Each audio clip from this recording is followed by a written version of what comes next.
नमस्कार, स्वागत है आप सभी का हमारे YouTube channel Bihar EM special में। तो आज के इस वीडियो में हम बिहार दरोगा एडिटोरियल जो वॉल्यूम 2 का प्रैक्टिस सेट आया हुआ है उसका हम लोग सेट नंबर 8 देखने वाले हैं।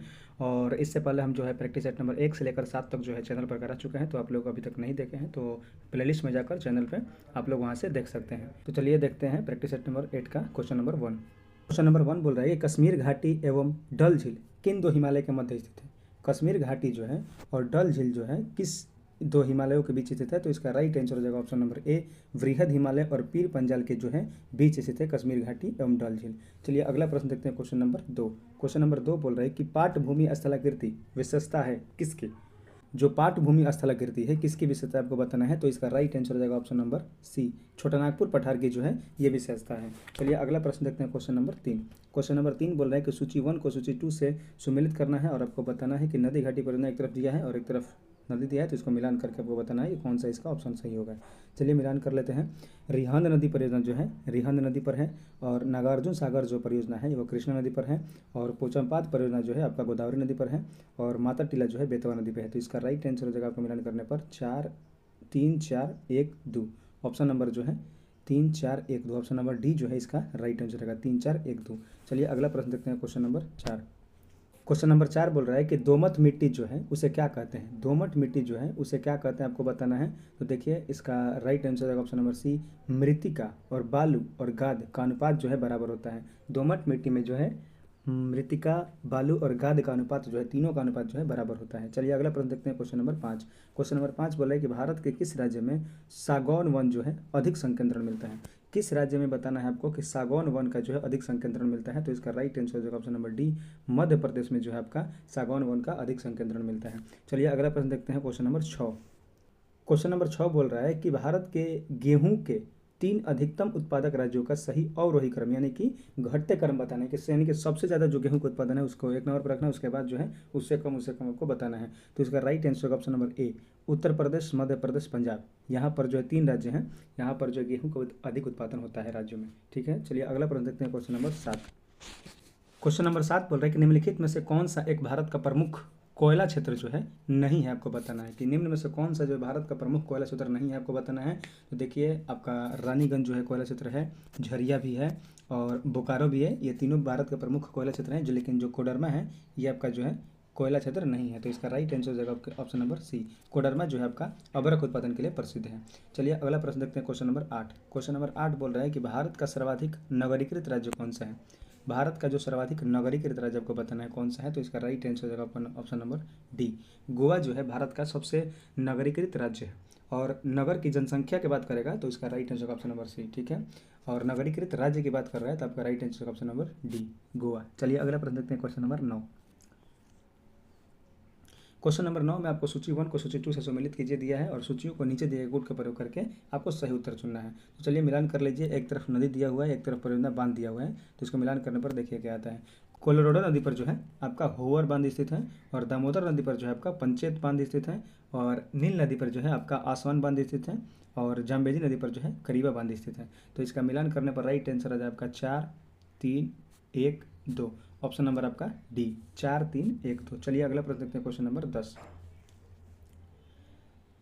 क्वेश्चन नंबर 10 बोल रहा है कि रिंग ऑफ फायर किस महासागर की पेटी है। रिंग ऑफ फायर जो है आपका किस महासागर की पेटी आपको बताना है। तो ये इसका राइट आंसर होगा ऑप्शन नंबर बी, प्रशांत महासागर की पेटी है रिंग ऑफ फायर। चलिए अगला प्रश्न देखते हैं क्वेश्चन नंबर 11। क्वेश्चन नंबर 11 बोल रहा है कि निम्नलिखित में से कौन सा युग में सही नहीं है आपको बताना है। कौन सा युग में जो है आपका सही नहीं है आपको बताना। देखिए हरमट्टन जो है आपका सऊदी अरब, यही आपका जो है गलत हो जाएगा। हरमट्टन जो है आपका सहारा रेगिस्तान में उत्तर पूर्व दिशा में चलने वाली एक गर्म और शुष्क पवन है, सहारा मरुस्थल में चलती है, सऊदी अरब में नहीं चलती है। यही कथन आपका गलत है। तो ऑप्शन नंबर ए आपका सही हो जाएगा। बाकी तीनों देख लीजिए। चिनूक जो है अमेरिका, ये आपका सही है। ब्रिक फीडर ऑस्ट्रेलिया आपका सही है। फान स्विट्जरलैंड आपका सही है।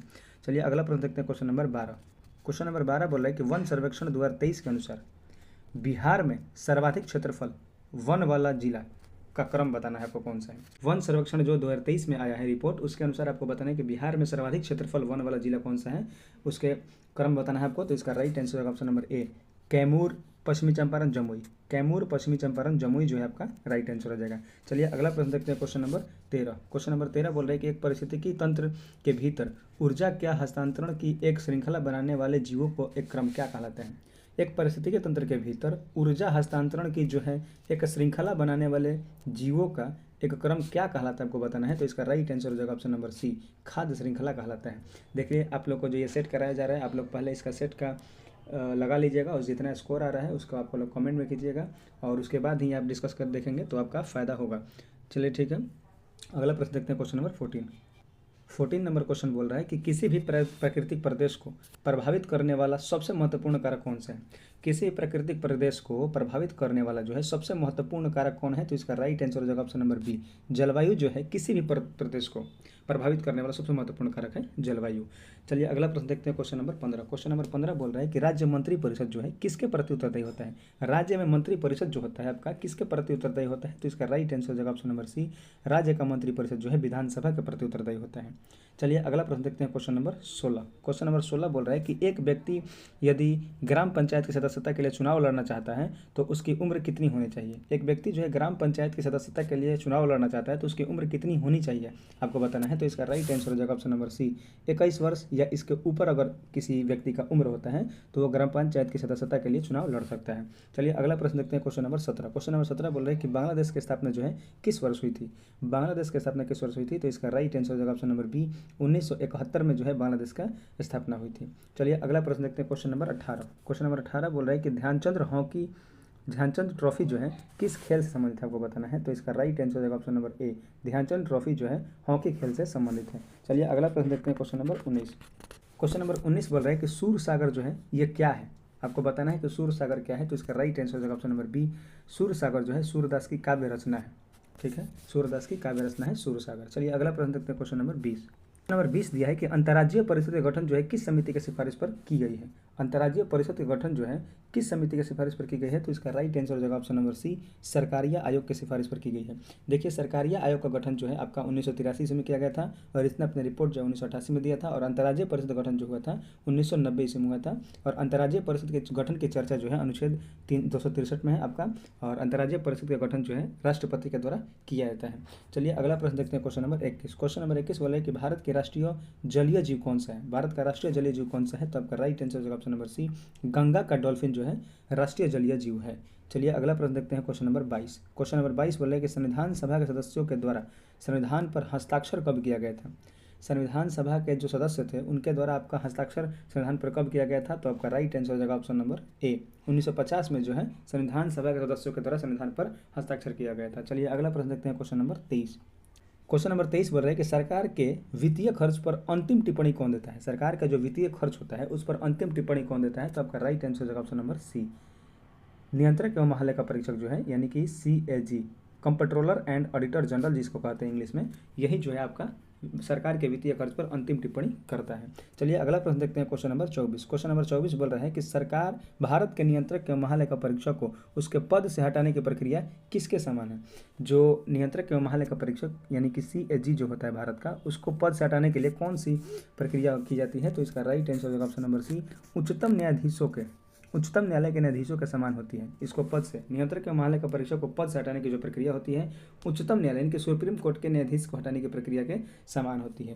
क्वेश्चन नंबर 25 बोल रहा है कि किस संवैधानिक संशोधन अधिनियम के द्वारा राष्ट्रपति के लिए संवैधानिक संशोधन विधेयक पर सहमति देना अनिवार्य किया गया था।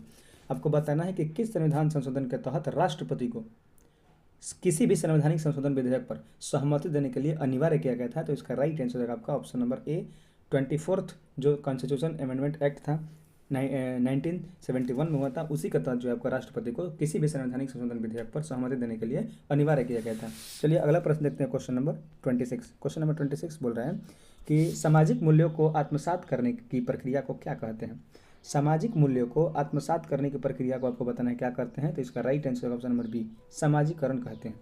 चलिए अगला प्रश्न देखते हैं, क्वेश्चन नंबर 27। क्वेश्चन नंबर 27 बोल रहा है कि भारत में जल यानी कि प्रदूषण की रोकथाम और नियंत्रण अधिनियम किस वर्ष पारित हुए थे।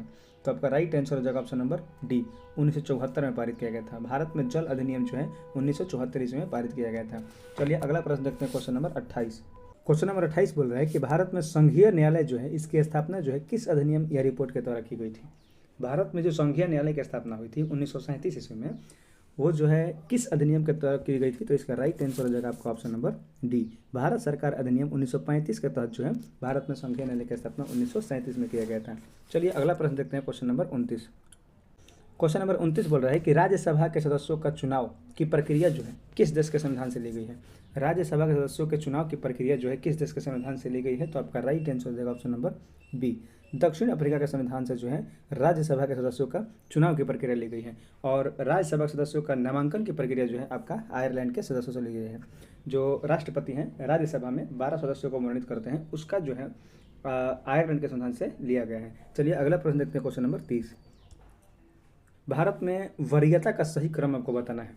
भारत में जो वरीयता क्रम दिया गया है उसमें आपका सही क्रम बताना है, तो इसका राइट आंसर हो जाएगा ऑप्शन नंबर सी, राष्ट्रपति पहले नंबर पे हैं, 2 नंबर पर है आपका उपराष्ट्रपति, उसके बाद है प्रधानमंत्री, उसके बाद है आपका भूतपूर्व राष्ट्रपति, उसके बाद है आपके भारत के मुख्य न्यायाधीश। चलिए अगला प्रश्न देखते हैं, क्वेश्चन नंबर 30। क्वेश्चन नंबर 31 बोल रहा है कि संसद में प्रथम लोकपाल बिल जो है किस वर्ष पेश किया गया था।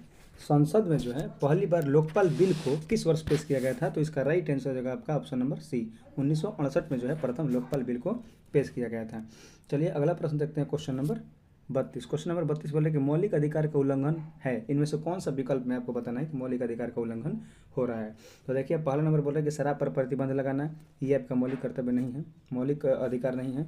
2 नंबर बोल रहे हैं कि न्यूनतम मजदूरी न देना, ये मौलिक अधिकार का उल्लंघन है। आपका यही राइट आंसर हो जाएगा कि मौलिक अधिकार का उल्लंघन हो रहा है अगर न्यूनतम मजदूरी नहीं दे रहा है किसी को तो। और भाषण देना आपका मौलिक अधिकार नहीं हो रहा है उल्लंघन। रात्रि के 10 बजे के बाद लाउड स्पीकर 9 बजने देना, ये भी आपका मौलिक अधिकार उल्लंघन नहीं हो रहा है। चलिए अगला प्रश्न देखते हैं, क्वेश्चन नंबर 33। क्वेश्चन नंबर 33 बोल रहा है कि निम्नलिखित यात्री में से आपको भारत में आने का क्रम बताना है कि निम्नलिखित में से कौन पहले आया था, उसके बाद में कौन आया था, आपको बताना है। तो देखिए सबसे पहले आया था आपका फाहियान चंद्रगुप्त द्वितीय के शासनकाल में, उसके बाद आया था ह्वेनसांग हर्षवर्धन के शासनकाल में, उसके बाद आपका आया था टॉमस रो जहांगीर के शासनकाल में। तो आपका क्रम हो जाएगा 2 3 1, ऑप्शन नंबर आपका हो जाएगा सी, 2 3 1 हो जाएगा। और जो फाहियान है आपका 400 ईस्वी के आसपास आया था, और हर्षवर्धन जो है 629 या 30 ईस्वी के आसपास आया था, और टॉमस रो जो है 1615 ईस्वी में आया था। चलिए अगला प्रश्न देखते हैं, क्वेश्चन नंबर 34। क्वेश्चन नंबर 34 बोल रहा है कि निम्नलिखित में से किस शासक के दरबार में बहुत से विद्वानों को नवरत्न के रूप में अलंकृत किया गया था। किस शासक के दरबार में आपको बताना है कि बहुत से विद्वानों को नवरत्न के रूप में अलंकृत किया गया था, नवरत्न के रूप में आपको बताना है किसके दरबार में। तो इसका राइट आंसर हो जाएगा आपका ऑप्शन नंबर ए, चंद्रगुप्त द्वितीय के दरबार में जो है बहुत सारे विद्वानों को नवरत्न के रूप में रखा गया था। चलिए अगला प्रश्न देखते हैं, क्वेश्चन नंबर 35। क्वेश्चन नंबर 35 बोल रहे हैं कि बोस्टन टी पार्टी जो है इतिहास की एक महत्वपूर्ण घटना है, किससे संबंधित है, किस क्रांति से संबंधित है, आपको बताना है। तो ये जो है आपका ऑप्शन नंबर ए सही हो जाएगा। अमेरिका के स्वतंत्रता संग्राम जो हुआ था उसी समय बोस्टन टी पार्टी हुआ था, 16 दिसंबर 1773 ईस्वी में जो है आपका ये बोस्टन की टी पार्टी हुई थी घटना। चलिए अगला प्रश्न देखते हैं, क्वेश्चन नंबर 36। क्वेश्चन नंबर 36 बोल रहे हैं कि बौद्ध धर्म में महाभिनिष्क्रमण किसे कहा जाता है। महाभिनिष्क्रमण जो शब्द है वो बुद्ध धर्म के किससे संबंधित है, तो इसका राइट आंसर हो जाएगा आपका ऑप्शन नंबर ए, गृह त्याग की घटना। गौतम बुद्ध के जो गृह त्याग की घटना है उसे महाभिनिष्क्रमण कहा जाता है।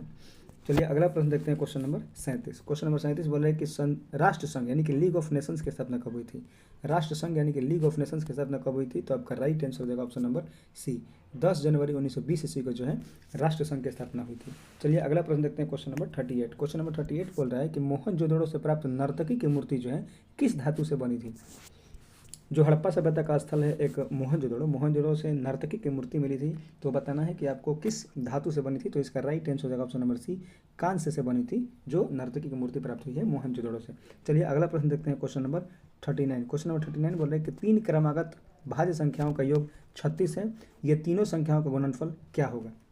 देखिए आप लोग के बिहार दरोगा जो पीटी में आता है उसमें से 4 से 5 क्वेश्चन मैथ के रहते हैं, और यहीं जाकर मेंस में जो है 24 से 25 क्वेश्चन मैथ रीजनिंग के दोनों मिलाकर हो जाते हैं। तो आप लोग मैथ रीजनिंग पर भी अभी से ध्यान देना होगा, तभी आप लोग का जो है मैथ रीजनिंग अच्छा हो पाएगा और अच्छा आप लोग स्कोर पर कर पाएंगे। चलिए ये मैथ का क्वेश्चन है, आपको बताना है, तो इसका राइट आंसर हो जाएगा ऑप्शन नंबर सी हो जाएगा, 1680 हो जाएगा आपको निकालने पर। चलिए अगला प्रश्न देखते हैं, क्वेश्चन नंबर 40। क्वेश्चन नंबर 40 बोल रहे हैं कि संत कबीर के गुरु कौन थे। कबीर जो थे उनके गुरु का नाम क्या था, तो इसका राइट आंसर होगा ऑप्शन नंबर बी, कबीर के गुरु का नाम था रामानंद। चलिए अगला प्रश्न देखते हैं, क्वेश्चन नंबर 41। क्वेश्चन नंबर 41 बोल रहा है कि 1564 ईस्वी में अकबर के द्वारा निम्न में से कौन सा कार्य किया गया था। आपको बताना है कि 1564 ईस्वी में जो अकबर है उसके द्वारा निम्न में से कौन सा कार्य किया गया था। तो देखिए 1564 ईस्वी में अकबर के द्वारा जो है आपको जजिया कर की समाप्ति किया गया था। 1564 में अकबर के द्वारा जजिया कर की समाप्ति की गई थी और दास प्रथा का अंत अकबर ने 1562 ईस्वी में किया था और तीर्थयात्री पर कर की समाप्ति किया था आपको 1563 ईस्वी में और इबादत खाने की स्थापना आपको किया था 1575 ईस्वी में। चलिए अगला प्रश्न देखते हैं क्वेश्चन नंबर 42। क्वेश्चन नंबर 42 बोल रहे हैं कि विजयनगर साम्राज्य के इतिहास जानने के लिए निम्न में से किस पुस्तक का स्रोत के रूप में लिया जाता है। विजयनगर का साम्राज्य आपको अगर इतिहास उसके बारे में जानना है तो कौन सी पुस्तक आपको जानकारी लेना होगा, तो इसका right answer option number C, इनमें सभी को आपको पढ़ना पड़ेगा।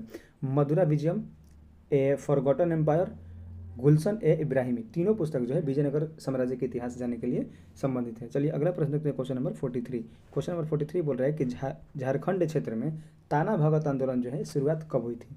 ताना भगत आंदोलन की शुरुआत जब हुई थी, आपका ऑप्शन नंबर सी हो जाएगा 20वीं सदी के जो है पूर्वार्ध में हुआ था। 20वीं सदी के पूर्वार्ध में यानी कि 1914 में यह जो आपका हुआ था और इसके जो नेतृत्व करता थे जतरा भगत उनका नाम था, उन्हीं ने जो है ताना भगत आंदोलन का नेतृत्व किया था। चलिए अगला प्रश्न देखते हैं क्वेश्चन नंबर 44।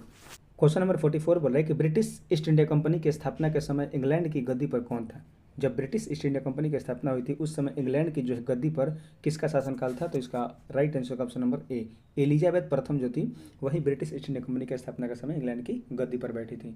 चलिए अगला प्रश्न देखते हैं क्वेश्चन नंबर 45। क्वेश्चन नंबर 45 बोले कि भारत में शासन करने वाले दिए गए शासकों का कालानुक्रम सही क्रम आपको बताना है कि कौन सा क्रम आपका सही है, मतलब कि पहले कौन किया था और बाद में कौन किया था। तो देखिए सबसे पहले आया था इल्तुतमिश, ये 1210-11 के आसपास आपको गद्दी पर बैठा था और उसके बाद था अलाउद्दीन खिलजी, आपका 1296 ईस्वी में था। उसके बाद है आपका शेर शाह सूरी 1540 में। उसके बाद है अकबर आपका 1556 में। तो देखिए क्रम से सजा रहे हैं तो 4 3 1 2, 4 3 1 2 आपका राइट आंसर होगा ऑप्शन नंबर बी। ठीक है, चलिए अगला प्रश्न देखते हैं क्वेश्चन नंबर 46। क्वेश्चन नंबर 46 बोल रहा है कि भगत सिंह और बटुकेश्वर दत्त दिल्ली में केंद्रीय विधानसभा पर बम फेंके थे, ये किसके विरोध में था। जो भगत सिंह और बटुकेश्वर दत्त जो थे 1929 ईस्वी में दिल्ली के केंद्रीय विधानसभा में बम फेंके थे, ये किसके विरोध में आपको बताना है कि बम फेंके थे। तो इसका right answer option number C, trade dispute bill और पब्लिक सेफ्टी बिल के विरोध में जो है केंद्रीय विधानसभा में बम फेंके थे। चलिए अगला प्रश्न देखते हैं क्वेश्चन नंबर 47। क्वेश्चन नंबर 47 बोल रहा है कि सन 1931 ईस्वी में बिहार समाजवादी पार्टी का जो गठन किया गया था वो उसमें किसने किया था आपको बताना है। तो इसका राइट आंसर होगा आपका ऑप्शन नंबर डी, इनमें सभी किए थे, यानी कि फूलन प्रसाद वर्मा भी थे, राम वृक्ष बेनीपुरी भी थे और गंगा शरण सिन्हा भी जो थे बिहार समाजवादी पार्टी के गठन में शामिल थे। चलिए अगला प्रश्न देखते हैं क्वेश्चन नंबर 48। क्वेश्चन नंबर 48 बोल रहा है कि 20 फरवरी 1947 को प्रधानमंत्री जब इटली था भारत से ब्रिटिश शासन को कब तक वापस लेने की घोषणा किया था। तो इसका राइट आंसर होगा ऑप्शन नंबर सी, जून 1948 तक जो है प्रधानमंत्री इटली ने घोषणा किया था कि उस समय ब्रिटिश शासन जो है भारत से वापस ले लेगा। चलिए अगला प्रश्न देखते हैं क्वेश्चन नंबर 49। क्वेश्चन नंबर 49 बोल रहा है कि किसने स्वदेशी आंदोलन की प्रेरणा हेतु भारत माता की पेंटिंग बनाई थी। भारत माता की पेंटिंग किसने बनाई थी, तो इसका राइट आंसर ऑप्शन नंबर ए, अवनींद्रनाथ टैगोर ने जो है भारत माता की पेंटिंग बनाई थी। चलिए अगला प्रश्न देखते हैं क्वेश्चन नंबर 50। क्वेश्चन नंबर 50 बोल रहा है कि यदि यह किसने कहा था कि क्रांतिकारियों का उद्देश्य आतंकवाद नहीं अपितु क्रांति और क्रांति का उद्देश्य भारत में राष्ट्रीय सरकार की स्थापना करना है। आपको बताना है कि इन चारों में से किसने कहा था कि क्रांतिकारियों का उद्देश्य आतंकवाद नहीं अपितु क्रांति और क्रांति का उद्देश्य भारत में राष्ट्रीय सरकार की स्थापना है। तो इस कथन जो है आपका सुभाष चंद्र बोस ने कहा था। तो इसका राइट आंसर हो जाएगा option number B, Subhash Chandra Bose. चलिए अगला प्रश्न देखते हैं क्वेश्चन नंबर 51। क्वेश्चन नंबर 51 बोल रहे हैं कि नगद आरक्षित अनुपात यानी कि CRR, cash reserve ratio, cash reserve ratio को कम करने से, अगर कैश रिजर्व रेशियो को कम कर दे रहे हैं तो अर्थव्यवस्था पर इसका क्या प्रभाव पड़ेगा आपको बताना है। तो देखिए आपका अर्थव्यवस्था पर है बैंक के पास अधिक तरलता होगी, सही में होगी। अगर CRR को कम कर देते हैं तो बैंक के पास अधिक तरलता होगी, यह कथन सही है। 2 नंबर कथन बोल रहा है कि अर्थव्यवस्था में निवेश की वृद्धि जो है देखने को मिल सकता है, यह भी कथन सही है। अर्थव्यवस्था में मुद्रा पूर्ति बढ़ जाएगी, यह भी कथन सही है। वास्तविकता निवेश दर में गिरावट आ जाएगी, वास्तविक निवेश दर जो इसमें गिरावट आ जाएगी, ये भी कथन सही है। तो आपका right answer option number C, 1 2 3 4 चारों कथन सही है। चलिए अगला प्रश्न देखते हैं क्वेश्चन नंबर 52। क्वेश्चन नंबर 52 बोल रहा है कि निम्न में से कौन बेरोजगारी का प्रभाव नहीं है। निम्न में से कौन आपको बताना है कि बेरोजगारी का प्रभाव नहीं है। तो इसका राइट आंसर होगा ऑप्शन नंबर डी, प्रति व्यक्ति आय में वृद्धि होगा तो बेरोजगारी का प्रभाव नहीं है। ये बेरोजगारी अगर कम होगी तभी प्रति व्यक्ति आय में जो है वृद्धि होगी, तो ये इसका प्रभाव नहीं है। ठीक है, चलिए अगला प्रश्न देखते हैं क्वेश्चन नंबर 53। क्वेश्चन नंबर 53 बोल रहा है कि प्रति व्यक्ति आय की गणना कैसे की जाती है। आपको बताना है कि प्रति व्यक्ति आय की गणना कैसे की जाती है। तो इसका राइट आंसर होगा ऑप्शन नंबर डी राष्ट्रीय आय और जनसंख्या, राष्ट्रीय आय बटा में जनसंख्या कर देंगे तो प्रति व्यक्ति आय की गणना हो जाएगी। चलिए अगला प्रश्न देखते हैं, क्वेश्चन नंबर 54। क्वेश्चन नंबर 54 में आपको मिलान करके बताना है कि कौन सा केंद्र कहाँ पर स्थित है। तो चलिए मिलान कर लेते हैं और देखिए मिलान करने पर आएगा राष्ट्रीय चाय अनुसंधान संस्थान जो है आपका जोरहट में स्थित है, राष्ट्रीय कॉफ़ी अनुसंधान संस्थान जो है आपका चिकमंगलुरु में स्थित है, और रबड़ अनुसंधान संस्थान जो है आपका कोटाय में स्थित है, और रेशम जो है आपका मैसूर में स्थित है। तो इसका राइट आंसर आपका मिलान करने पर आएगा 3, 1, 2, 4। तो 3, 1, 2, 4 आपका ऑप्शन नंबर डी में है, तो ऑप्शन नंबर डी जो है आपका इसका राइट आंसर हो जाएगा। चलिए अगला प्रश्न देखते हैं, क्वेश्चन नंबर 55। क्वेश्चन नंबर 55 बोल रहा है कि संविधान के किस अनुच्छेद में केंद्र और राज्यों के बीच विधायी संबंधों का उल्लेख किया गया है। केंद्र और राज्यों के बीच विधायी संबंध का उल्लेख जो है किस अनुच्छेद में किया गया है। तो इसका राइट आंसर हो जाएगा ऑप्शन नंबर ए, अनुच्छेद 245 से 255 के बीच जो है केंद्र और राज्यों के बीच विधायी संबंधों का उल्लेख किया गया है, जो संविधान के जो है भाग 11 में उल्लेखित है। चलिए अगला प्रश्न देखते हैं, क्वेश्चन नंबर 56। क्वेश्चन नंबर 56 बोल रहे हैं कि मुद्रा अवमूल्यन का परिणाम जो है क्या होता है। मुद्रा अवमूल्यन अगर हो जाता है तो इसका परिणाम क्या होगा। तो इसका राइट आंसर होगा ऑप्शन नंबर बी, निर्यात में तो वृद्धि होगी लेकिन भुगतान संतुलन में भी आपको सुधार आएगा। तो आपका राइट आंसर हो जाएगा ऑप्शन नंबर बी। चलिए अगला प्रश्न देखते हैं, क्वेश्चन नंबर 57। क्वेश्चन नंबर 57 बोल रहा है कि रॉबिनहुड प्रभाव जो है निम्नलिखित में से किससे संबंधित है। रॉबिनहुड प्रभाव जो है आपका निम्नलिखित में से किससे संबंधित है। तो इसका राइट आंसर हो जाएगा ऑप्शन नंबर सी, आय के पुनर्वितरण से है। रॉबिनहुड प्रभाव जो है आपका आय के पुनर्वितरण से संबंधित है। चलिए अगला प्रश्न देखते हैं, क्वेश्चन नंबर 58। क्वेश्चन नंबर 58 बोल रहा है कि दाब की इकाई क्या है। आपको बताना है कि दाब की इकाई क्या है। तो दाब की इकाई जो है आपका दाब का फॉर्मूला होता है बल बटा क्षेत्रफल, यानी कि बल यानी कि न्यूटन और बटा में क्षेत्रफल यानी कि मीटर स्क्वायर हो जाएगा, यानी कि न्यूटन प्रति वर्ग मीटर आपका आंसर हो जाएगा। चलिए अगला प्रश्न देखते हैं, क्वेश्चन नंबर 59। क्वेश्चन नंबर 59 बोल रहा है कि धूप चश्मा के लेंस में किस कांच का प्रयोग किया है। जो धूप के चश्मे में हम लोग लेंस पहनते हैं चश्मा, उसमें किस कांच का प्रयोग किया था आपको बताना है। तो इसका राइट आंसर हो जाएगा ऑप्शन नंबर डी, कुक्स कांच का जो है प्रयोग किया जाता है धूप चश्मा में। चलिए अगला प्रश्न देखते हैं, क्वेश्चन नंबर 60। क्वेश्चन नंबर 60 में आपको बताना है कि कौन सा कथन सत्य यानी कि सही कथन का आपको पहचान करना है। तो देखिए ऑप्शन नंबर ए बोल रहा है कि किसी वस्तु का द्रव्यमान समान रहता है जबकि स्थान के अनुसार भार बदलता रहता है। यही कथन आपका जो है सही है, बाकी सभी जो है गलत कथन है। स्थान के अनुसार किसी भी वस्तु का द्रव्यमान बदलता है, द्रव्यमान नहीं बदलता, द्रव्यमान इसी रहता है, इसलिए कथन जो है गलत हो जाएगा। ऑप्शन नंबर सी में बोल रहे हैं कि स्थान के अनुसार किसी भी वस्तु का द्रव्यमान और भार बदलता रहता है, दोनों नहीं बदलता है, केवल भार बदलता है। ऑप्शन नंबर डी में बोल रहे हैं कि भिन्न स्थानों पर किसी वस्तु का द्रव्यमान और भार समान रहता है, तो भार जो है समान नहीं रहता, भार बदलता रहता है, इसलिए भी कथन गलत है। आपका ऑप्शन नंबर ए सही हो जाएगा, किसी वस्तु का द्रव्यमान समान रहता है, मतलब कहीं भी जाएंगे तो द्रव्यमान समान रहेगा, लेकिन जब का भार है वो बदलता रहता है, क्योंकि भार जो है आपका गुरुत्वीय त्वरण पर निर्भर करता है, इसलिए गुरुत्वीय त्वरण जो है आपका हर जगह पर बदलता रहता है, इसलिए भार भी बदलेगा। चलिए अगला प्रश्न देखते हैं, क्वेश्चन नंबर 61। क्वेश्चन नंबर 61 बोल रहा है कि निम्नलिखित में से कौन सा कथन असत्य यानी कि गलत कथन की आपको पहचान करना है। तो देखिए ऑप्शन नंबर ए में बोल रहा है कि हेलिना स्कॉर्पियन श्रेणी के पनडुब्बी है, तो ये कथन जो है आपका गलत हो जाएगा, यही कथन जो है आपका गलत हो जाएगा। हेलिना जो है स्कॉर्पियन श्रेणी की पनडुब्बी नहीं है। हेलिना जो है भारत में विकसित टैंक रोधी मिसाइल है, ठीक है, और बाकी सभी जो कथन है आपका सही हो जाएगा।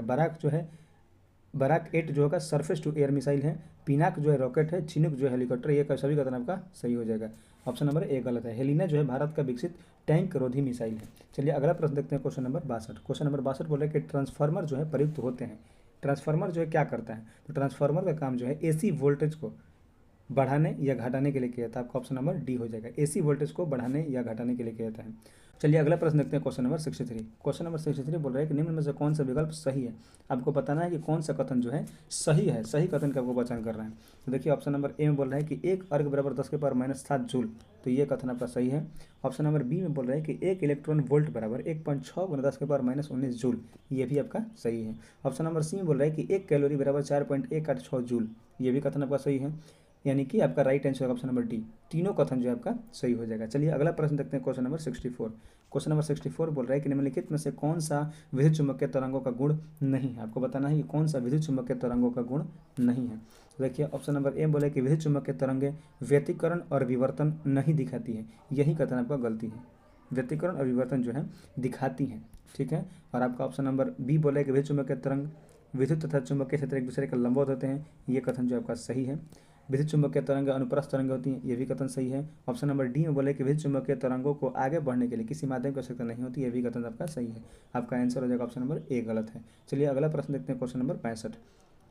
क्वेश्चन नंबर 65 बोल रहा है कि अल्फा बीटा गामा को उनकी वेधन क्षमता के आधार पर अवरोही क्रम यानी कि घटते क्रम आपको बताना है, यानी कि सबसे ज़्यादा जिसका होता है उसको पहले रखना है। तो इस प्रकार आपका राइट आंसर हो जाएगा option number B, gamma beta alpha. चलिए अगला प्रश्न देखते हैं, क्वेश्चन नंबर 66। क्वेश्चन नंबर 66 बोल रहा है कि एक वस्तु को एक उत्तल लेंस के अक्ष पर उसके फोकस यानी कि F1 और प्रकाशिक बिंदु O के बीच स्थित एक बिंदु पर रखा जाता है तो इसका निर्मित प्रतिबिंब कहाँ होगा।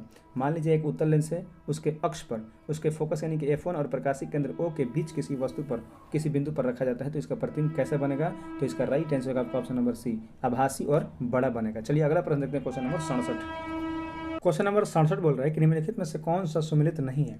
आपको बताना है कि कौन सा सम्मिलित नहीं है, यानी कि गलत कथन की आपको पहचान करना है। चलिए देखते हैं, ऑप्शन नंबर एम बोला है कि सिरका एसिटिक अम्ल, सिरका में जो है एसिटिक अम्ल पाया जाता है, यह कथन जो आपका सही है। ऑप्शन नंबर बी में बोला है कि संतरा में फॉर्मिक अम्ल, ये कथन आपका गलती हो जाएगा। संतरा में जो है आपका जितने भी खट्टे फल हैं उसमें साइट्रिक अम्ल पाया जाता है, तो ये कथन जो आपका गलत हो जाएगा। और फॉर्मिक अम्ल जो है चींटी के डंक में पाया जाता है। चलिए अगला ऑप्शन देखते हैं, इमली टार्टरिक अम्ल, ये भी सही है। टमाटर जो है ऑक्जेलिक अम्ल, ये भी सही है। तो आपका राइट आंसर है ऑप्शन नंबर बी। चलिए अगला प्रश्न देखते हैं, क्वेश्चन नंबर 68। क्वेश्चन नंबर 68 बोल रहा है कि निम्नलिखित में से कौन सी घटना प्रकाश संश्लेषण में नहीं होती है। आपको बताना है कौन सी घटना जो है प्रकाश संश्लेषण में नहीं होती है। तो चलिए देख लेते हैं, ऑप्शन नंबर ए बोल रहे हैं कि प्रकाश ऊर्जा का रासायनिक ऊर्जा में रूपांतरण, तो हाँ ये होता है। अगला ऑप्शन बोल रहा है कि कार्बन डाइऑक्साइड का कार्बोहाइड्रेट में अपचयन, ये भी होता है। ऑप्शन नंबर सी बोल रहा है कार्बन का कार्बन डाइऑक्साइड में ऑक्सीकरण, ये नहीं होता है। कार्बन यहाँ से कहाँ जाएगा, कार्बन जो है इसमें उपयोग नहीं होता है, तो यही जो आपका ऑप्शन नंबर सी सही हो जाएगा। और ऑप्शन नंबर डी बोल रहा है क्लोरोफिल के द्वारा प्रकाश ऊर्जा का अवशोषण किया जाता है, तो ये कथन आपका सही है कि क्लोरोफिल जो है प्रकाश ऊर्जा जो है प्रकाश उसको अवशोषित करता है। चलिए अगला प्रश्न देखते हैं, क्वेश्चन नंबर 69। अगर अभी तक आप लोग वीडियो देख रहे हैं और अगर आप लोग को वीडियो जो है अच्छी लग रही है तो आप लोग अपने दोस्तों में जो है वीडियो को शेयर कीजिएगा, ताकि ऐसे ही हम लोग को मोटिवेशन हमको मिलते रहे और आपको लेके वीडियो जो है बनाते रहे। चलिए 69 नंबर क्वेश्चन देख लेते हैं। ये आपका मैथ क्वेश्चन है कि 8400 रुपये पर वार्षिक 12% ब्याज की दर से 1.5 वर्षों के लिए चक्रवृद्धि ब्याज की गणना कीजिए जो कि अर्धवार्षिक रूप से चक्रवृद्धि ब्याज दिया गया हो। तो ये आपका चक्रवृद्धि ब्याज क्वेश्चन है, इसको निकालने पर आपका ऑप्शन आएगा ऑप्शन नंबर डी, 1604.50 रुपये आपका आंसर रहेगा। चलिए अगला प्रश्न देखते हैं, क्वेश्चन नंबर 70। क्वेश्चन नंबर 70 बोल रहे हैं कि निम्नलिखित में से कौन सा पॉलीमर नहीं है। पॉलीमर नहीं है आपको बताना है, पॉलीमर नहीं है यानी कि बहुलक नहीं है आपको बताना है। तो इसका राइट आंसर आपका ऑप्शन नंबर सी, कैपरालेक्टम जो है पॉलीमर नहीं है, ये मोनोमर है। बाकी सभी नाइलन, टेफ्लॉन, पॉलीस्टाइरीन आपका पॉलीमर है। चलिए अगला प्रश्न देखते हैं, क्वेश्चन नंबर 71। क्वेश्चन नंबर 71 बोल रहा है कि पायरिडॉक्सिन किस विटामिन को कहता है। पायरिडॉक्सिन जो है किस विटामिन को कहता है, तो इसका राइट आंसर होगा ऑप्शन नंबर ए, B6, विटामिन B6 को जो है पायरिडॉक्सिन कहा जाता है। चलिए अगला प्रश्न देखते हैं, क्वेश्चन नंबर 72। क्वेश्चन नंबर 72 बोल रहा है कि निम्नलिखित में से कौन सी कोशिका मानव शरीर की सबसे लंबी कोशिका है। मानव शरीर की सबसे लंबी कोशिका कौन है, तो इसका राइट आंसर होगा ऑप्शन नंबर ए, तंत्रिका कोशिका जो है मानव शरीर की सबसे लंबी कोशिका है। चलिए अगला प्रश्न देखते हैं, क्वेश्चन नंबर 73। क्वेश्चन नंबर 73 बोल रहा है कि एक वयस्क मानव में सामान्यतः कितने चौवर्णक होते हैं, यानी कि मोलर की जो संख्या होती है वयस्क मनुष्य के दांतों में कितनी होती है। तो देखिए इसका राइट आंसर होगा ऑप्शन नंबर डी, जो है 12 चौवर्णक पाए जाते हैं एक वयस्क मनुष्य के दांत में। मनुष्य का दांत जो है 4 प्रकार का होता है, इंसीजर, कैनाइन, प्रीमोलर, मोलर, जिसमें मोलर जो है 12 होते हैं। और चलिए अगला प्रश्न देखते हैं, क्वेश्चन नंबर 74। क्वेश्चन नंबर 74 बोल रहा है कि सूची 1 में जो है अंतःस्रावी ग्रंथियाँ दी गई हैं और सूची 2 में जो है स्रावित हार्मोन दिया गया है। इसको सम्मिलित करके आपको बताना है कूट का प्रयोग करके कि सही आंसर जो है आपका कौन सा हो जाएगा। तो चलिए मिलान कर लेते हैं। जनन ग्रंथि जो है आपका प्रोजेस्टेरॉन हार्मोन निकलती है, पीयूष ग्रंथि जो है आपका वृद्धि हार्मोन, और अग्नाशय जो है आपका इंसुलिन, और अधिवृक्क जो है आपका कार्टिसोल निकालता है। तो इसका मिलान करने पर आपका आएगा 2, 3, 1, 4। तो ऑप्शन नंबर जो है आपका सी नंबर ऑप्शन जो है सही हो जाएगा। चलिए अगला प्रश्न देखते हैं, क्वेश्चन नंबर 75। 75 नंबर क्वेश्चन बोल रहा है कि एथलीट फुट, ये जो बीमारी है एथलीट फुट, ये किस प्रकार की बीमारी है। तो इसका राइट आंसर होगा आपका ऑप्शन नंबर बी, फफूंद की बीमारी है एथलीट फुट। दाद, खाज, दमा, ये सब भी जो है आपका फफूंद से है। गंजापन भी आपका फफूंद यानी कि फंगस से होता है। चलिए अगला प्रश्न देखते हैं, क्वेश्चन नंबर 76। क्वेश्चन नंबर 76 बोल रहे हैं कि निम्नलिखित में से कौन सा रूपांतरित तना है। रूपांतरित तना है आपको बताना है, तो इसका राइट आंसर होगा ऑप्शन नंबर डी, आलू जो है आपका रूपांतरित तना यानी कि कंद का उदाहरण है। चलिए अगला प्रश्न देखते हैं, क्वेश्चन नंबर 77। क्वेश्चन नंबर 77 बोल रहा है कि आपका मैथ क्वेश्चन है कि स्थिर जल में एक नाव की चाल 9 किलोमीटर प्रति घंटा है और धारा की चाल जो है 6 किलोमीटर प्रति घंटा है। और यदि व्यक्ति जो है धारा के विपरीत दिशा में 45 किलोमीटर की दूरी तय करके प्रारंभिक बिंदु पर वापस आता है तो आपका राइट आंसर मतलब बताना है कि लगभग कितना समय लेगा उसको। तो इसको आप लोग बनाने के लिए जो है देखिए, धारा के दिशा में अगर जा रहा है तो 9+3 स्पीड जो है इसका ऐड हो जाएगा, और धारा के विपरीत दिशा में जा रहा है तो स्पीड जो है आपका माइनस हो जाएगा 9-3। तो आप लोग इसको सॉल्व करेंगे तो 45/12 + 45/3 आएगा। इसको सॉल्व करेंगे तो आप लोग का आंसर आएगा ऑप्शन नंबर डी, 18 घंटे जो है इसको लगेगा। चलिए अगला प्रश्न देखते हैं, क्वेश्चन नंबर 78। क्वेश्चन नंबर 78 बोल रहा है कि डायनेमो का कार्य क्या है। डायनेमो जो है इसका कार्य आपको बताना है क्या है। तो इसका right answer option number C, यांत्रिक ऊर्जा को विद्युत ऊर्जा में बदलता है डायनेमो। यांत्रिक ऊर्जा को विद्युत ऊर्जा में बदलने का काम करता है डायनेमो। चलिए अगला प्रश्न देखते हैं, क्वेश्चन नंबर 79। क्वेश्चन नंबर 79 बोल रहा है कि डॉपलर प्रभाव के अनुसार जब स्रोत प्रेक्षक की ओर चलता है तो वह, आपको बताना है कि डॉपलर प्रभाव अगर हो रहा है तो उसके अनुसार जब स्रोत जो है प्रेक्षक की ओर चलता है तो आपको बताना है कि क्या होगा। तो इसका राइट आंसर होगा ऑप्शन नंबर बी, स्रोत से ज़्यादा आवृत्ति मापता है। जहाँ से आपको ध्वनि सुनाई दे रही है श्रोता से, वहाँ से जो है आवृत्ति जो है इसका ज़्यादा मापता है अगर स्रोत के प्रेक्षक की ओर आ रही है तो। चलिए अगला प्रश्न देखते हैं, क्वेश्चन नंबर 80। क्वेश्चन नंबर 80 बोल रहा है कि सही कथन का आपको पहचान करना है कि कौन सा कथन सही है। तो इसका राइट आंसर हो जाएगा ऑप्शन नंबर बी, लाल प्रकाश की तरंग दैर्घ्य हरे प्रकाश से ज़्यादा होती है, यानी कि सबसे ज़्यादा प्रकाश की तरंग दैर्घ्य होती है लाल रंग की और सबसे कम होती है बैंगनी रंग की। उस हिसाब से आपका आंसर हो जाएगा ऑप्शन नंबर बी। चलिए अगला प्रश्न देखते हैं, क्वेश्चन नंबर 81। क्वेश्चन नंबर 81 बोल रहे हैं कि ओम के नियम के अनुसार यदि करंट आई बढ़ता है और विभवांतर भी स्थिर रहता है तो कौन सा इसमें से ऑप्शन सही होगा। तो देखिए आपका ओम के नियम के अनुसार जो होता है V = IR, फॉर्मूला होता है V = IR। इसमें आपको बताना है कि अगर विभवांतर स्थिर कर दिया जाता है तो आपका I जो है 1/R हो जाएगा, यानी कि जो है अगर I बढ़ रहा है, करंट बढ़ रहा है तो आपका जो है रेसिस्टेंस जो है यानी कि प्रतिरोध जो है कम हो जाएगा। तो इसका राइट आंसर ऑप्शन नंबर ए, प्रतिरोध जो है कम हो जाता है। चलिए अगला प्रश्न देखते हैं, क्वेश्चन नंबर 82। क्वेश्चन नंबर 82 बोल रहा है कि हाल ही में भारत का पहला ऑयल पाम प्रसंस्करण इकाई जो है किस राज्य में स्थापित किया गया है। तो इसका right answer option number A, Arunachal Pradesh में जो है ऑयल पाम प्रसंस्करण इकाई की स्थापना की गई है। चलिए अगला प्रश्न देखते हैं, क्वेश्चन नंबर 83। क्वेश्चन नंबर 83 बोल रहा है कि हाल ही में रेलवे बोर्ड की पहली महिला अध्यक्ष कौन बनी है। रेलवे बोर्ड की पहली महिला अध्यक्ष कौन बनी है। तो इसका right answer option number B, Jaya Varma Sinha बनी है रेलवे बोर्ड की पहली महिला अध्यक्ष। लेकिन वर्तमान में ये नहीं, वर्तमान में जो है सतीश कुमार इसके अध्यक्ष हैं। अब चलिए अगला प्रश्न देखते हैं, क्वेश्चन नंबर 84। क्वेश्चन नंबर 84 बोल रहे हैं कि हरित अमोनिया निर्यात के लिए समझौता भारत और किस देश के मध्य हुआ है। जो हरित अमोनिया निर्यात हुआ है इसके लिए समझौता जो है भारत और किस देश के बीच हुआ है। तो इसका राइट आंसर होगा ऑप्शन नंबर ए, भारत और जापान के बीच जो है इसके बीच समझौता हुआ है हरित अमोनिया निर्यात के लिए। चलिए अगला प्रश्न देखते हैं, क्वेश्चन नंबर 85। क्वेश्चन नंबर 85 बोल रहे हैं 2025 में कितने व्यक्तियों को पद्म विभूषण प्रदान किया गया। कितने व्यक्तियों को 2025 में पद्म विभूषण अवार्ड दिया गया है। तो आपका राइट आंसर ऑप्शन नंबर ए, 7 व्यक्तियों को जो है पद्म विभूषण दिया गया है और 19 व्यक्तियों को पद्म भूषण दिया गया है और 113 व्यक्तियों को जो है पद्मश्री अवार्ड दिया गया। टोटल पद्म अवार्ड मिला है 139 व्यक्तियों को 2025 में। चलिए अगला प्रश्न देखते हैं, क्वेश्चन नंबर 86। क्वेश्चन नंबर 86 बोल रहा है कि 20वां एशियाई खेल जो है 2026 में होगा, इसका आयोजन जो है किस स्थान पर किया जाएगा। 20वां एशियाई खेल जो है इसका आयोजन 2026 में कहाँ पर किया जाएगा। तो इसका राइट आंसर हो जाएगा ऑप्शन नंबर ए, नागोया जापान में किया जाएगा इसका आयोजन। चलिए अगला प्रश्न देखते हैं, क्वेश्चन नंबर 87। क्वेश्चन नंबर 87 बोल रहा है कि भारतीय ओलंपिक संघ की पहली महिला अध्यक्ष बनी है। भारतीय ओलंपिक संघ की पहली महिला अध्यक्ष बनी है। तो इसका राइट आंसर होगा option number D, PT Usha जो है भारतीय ओलंपिक संघ की पहली महिला अध्यक्ष बनी है। चलिए अगला प्रश्न देखते हैं, क्वेश्चन नंबर 88। क्वेश्चन नंबर 88 बोल रहे हैं कि EOS 08 मिशन जो है EOS 08 मिशन को किस प्रक्षेपण यान से प्रक्षेपित किया गया है। यानी कि अर्थ ऑर्बिटल सैटेलाइट GOS-08 जो है मिशन है, इसको किस प्रक्षेपण यान से लॉन्च किया गया है। तो इसका राइट आंसर होगा option number D, SSLV D3 से आपको लॉन्च किया गया है। चलिए अगला प्रश्न देखते हैं, क्वेश्चन नंबर 89। क्वेश्चन नंबर 89 बोल रहा है कि आइडियाज़ फॉर लाइफ पोर्टल जो है किस मंत्रालय के द्वारा शुरू किया गया है। तो आपका राइट आंसर होगा ऑप्शन नंबर सी, केंद्रीय पर्यावरण मंत्रालय के द्वारा जो है आइडियाज़ फॉर लाइफ पहल की शुरुआत की गई है। चलिए अगला प्रश्न देखते हैं, क्वेश्चन नंबर 90। क्वेश्चन नंबर 90 बोल रहे हैं कि निम्नलिखित कथनों पर विचार कीजिए। केंद्र सरकार ने कैमूर जिले में बिहार के दूसरे बाघ अभ्यारण्य के लिए सैद्धांतिक मंजूरी दी है। तो ये कथन आपका सही है कि बिहार के कैमूर जिले में जो है दूसरे बाघ अभ्यारण्य के लिए मंजूरी मिल गई है। चलिए दूसरा प्रश्न देखते हैं कि राष्ट्रीय बाघ संरक्षण प्राधिकरण ने अपनी 12वीं बैठक के दौरान कैमूर वन्य जीव अभ्यारण्य को बाघ रिजर्व के रूप में नामित करने की सैद्धांतिक मंजूरी दी। ये भी कथन आपका सही है। तो इसका राइट आंसर हो जाएगा ऑप्शन नंबर सी, 1 और 2 दोनों आपका सही है। चलिए अगला प्रश्न देखते हैं, क्वेश्चन नंबर 91। क्वेश्चन नंबर 91 बोल रहा है कि 44वां 45वां आसियान शिखर सम्मेलन जो 2024 में हुआ है उसका आयोजन कहाँ पर हुआ था। 44वां और 45वां आसियान शिखर सम्मेलन 2024 में आपका आयोजन कहाँ किया गया था, तो इसका राइट आंसर होगा आपका ऑप्शन नंबर ए, लाओस की राजधानी वियंतियने में किया गया था इसका आयोजन। और अगला जो है 46वां और 47वां आसियान शिखर सम्मेलन का आयोजन जो है मलेशिया में किया जाएगा। चलिए अगला प्रश्न देखते हैं, question number 92।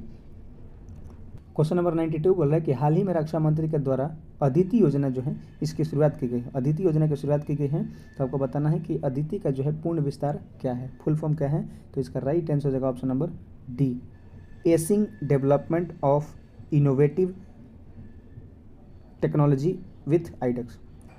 एसिंग development of innovative technology with iDEX, आपका ऑप्शन नंबर डी सही हो जाएगा। चलिए अगला प्रश्न देखते हैं, क्वेश्चन नंबर 93। क्वेश्चन नंबर 93 बोल रहा है कि वर्ल्ड हैप्पीनेस इंडेक्स यानी कि विश्व खुशहाली रिपोर्ट 2025 में भारत का स्थान कौन सा आपको बताना है, तो इसका राइट आंसर हो जाएगा ऑप्शन नंबर बी, 118 में जो है विश्व खुशहाली रिपोर्ट में आपका रैंक है भारत का। चलिए अगला प्रश्न देखते हैं, क्वेश्चन नंबर 94। क्वेश्चन नंबर 94 आपका जो है मैथ का क्वेश्चन है कि राजीव एक पेन को 5% का लाभ पर बेचता है, यदि वह पेन 36 रुपये अधिक में बेचता है तो उसे 14% का लाभ होता है।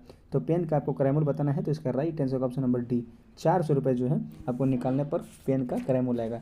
चलिए अगला प्रश्न देखते हैं, क्वेश्चन नंबर 95। क्वेश्चन नंबर 95 बोल रहा है कि कॉल ऑफ द गिर पुस्तक का लेखक कौन है, आपको बताना है कॉल ऑफ द गिर पुस्तक का लेखक कौन है, तो इसका राइट आंसर हो जाएगा आपका option number B, Parimal Nathwani. जो ये संसद हैं परिमल नथवानी जो है आपका राइट आंसर हो जाएगा, कॉल ऑफ गिर के लेखक हैं। चलिए अगला प्रश्न देखते हैं, क्वेश्चन नंबर 96। क्वेश्चन नंबर 96 बोल रहा है कि सज्जन जो है इसका विपरीतार्थक शब्द आपको बताना है कि सज्जन का विपरीत अर्थ क्या होगा, तो इसका राइट आंसर होगा ऑप्शन नंबर डी, दुर्जन। सज्जन का विपरीत होगा दुर्जन। चलिए अगला प्रश्न देखते हैं कि निम्नलिखित में से भारतेंदु का सही विच्छेद क्या है, संधि विच्छेद आपको बताना है, सही संधि विच्छेद। भारतेंदु का संधि विच्छेद करने पर आपका राइट आंसर हो जाएगा ऑप्शन नंबर डी, भारत जोड़ इंदु, ये आपका सही हो जाएगा। देखिए आप लोग का दरोगा पीटी में जो है 2 क्वेश्चन इंग्लिश का, 2 क्वेश्चन हिंदी का और 4-5 क्वेश्चन जो है मैथ का कंफर्म आएगा, यानी कि 10 क्वेश्चन इन तीनों सब्जेक्ट से आता है, तो आप लोग इन तीनों पर भी ध्यान हल्का फुल्का देते रहिएगा। और चलिए अगला प्रश्न देखते हैं, क्वेश्चन नंबर 98। क्वेश्चन नंबर 98 आपका रीजनिंग का दिया हुआ है कि ए बी का भाई है, सी ए का पिता है, डी सी की बहन है और ई डी की माता है, तो बी ई से कैसे संबंधित है, तो इसका राइट आंसर होगा आपका ऑप्शन नंबर ए, पोती से संबंधित है। और अगला प्रश्न देखते हैं, क्वेश्चन नंबर 99। क्वेश्चन नंबर 99 बोल रहा है कि fill in the blank with the suitable gerund, आपको बताना है कि कौन सा जिरंड सही है। I like, fill in the blanks में भरना है फॉर अ वॉक, तो इसका राइट आंसर होगा option number A, I like going for a walk, I like going for a walk इसका आंसर हो जाएगा।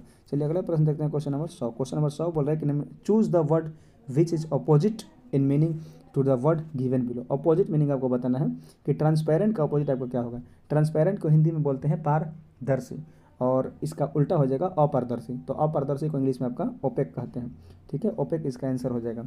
और ट्रांसलूसेंट जो है आपका पारभासी इसका हिंदी होगा, तो ये आपका नहीं हो जाएगा, ठीक है, आपका आंसर होगा डी नंबर ओपेक। तो चलिए इसी के साथ जो है आपका सेट नंबर 8 जो है समाप्त हो जाता है। और आप लोग का कितना स्कोर रहा इस सेट में आप लोग कमेंट में ज़रूर बताइएगा। और अगर आपको वीडियो जो है पसंद आई होगी तो वीडियो को लाइक करके ज़्यादा से ज़्यादा अपने दोस्तों में शेयर कीजिएगा। तो चलिए मिलते हैं नेक्स्ट वीडियो में सेट नंबर 9 के साथ, तब तक के लिए धन्यवाद।